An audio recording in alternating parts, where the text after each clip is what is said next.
Match পরিচালনার দায়িত্বে থাকা রেফারিরাই স্বয়ং জুয়ার সঙ্গে জড়িত। কয়েকদিন আগে এমন একটি খবরে তোলপাড় শুরু হয় বিশ্ব ফুটবলে। জানা যায়, তুর্কি ফুটবলে কর্মরত ৫৭১ রেফারির মধ্যে ৩৭১ জনেরই বেটিং সাইটে অন্তত একটি করে অ্যাকাউন্ট রয়েছে। এবার জানা গেল, সরাসরি বাজিতে অংশ নেওয়ার দায়ে ১৪৯ রেফারি ও সহকারী রেফারিকে বরখাস্ত করেছে তুরস্ক ফুটবল ফেডারেশন।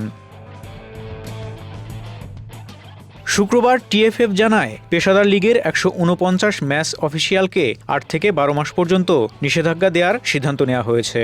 এছাড়া তদন্ত চলছে আরও ৩ জনের বিরুদ্ধে। এর আগে বেটিং অ্যাপে ১৫২ রেফারির সক্রিয় থাকার কথা জানিয়েছিল টিএফএফ, যাদের মধ্যে ৭ জন সর্বোচ্চ পর্যায়ের রেফারি এবং ১৫ জন সহকারী রেফারিও আছেন।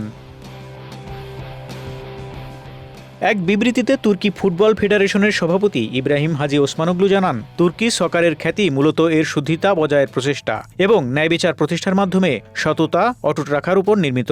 যে কোনো ধরনের বিশ্বাসঘাতকতা এর মূল্যবোধ ও নীতিমালার কিঞ্চিত পরিমাণ ভঙ্গ করলেও তা আস্থা লঙ্ঘনের শামিল।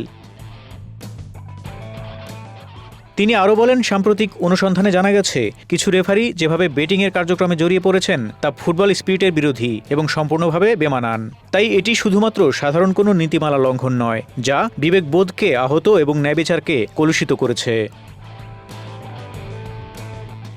বিচার প্রক্রিয়ার সঙ্গে জড়িত সূত্রের বরাতে সম্প্রচারকারী প্রতিষ্ঠান হ্যাবার তুর্ক জানিয়েছে, কেবল রেফারি কিংবা কোনো ম্যাচ অফিসিয়ালি নন, বিভিন্ন ক্লাব এবং খেলোয়াড়দের বিরুদ্ধেও তদন্ত চলমান রয়েছে।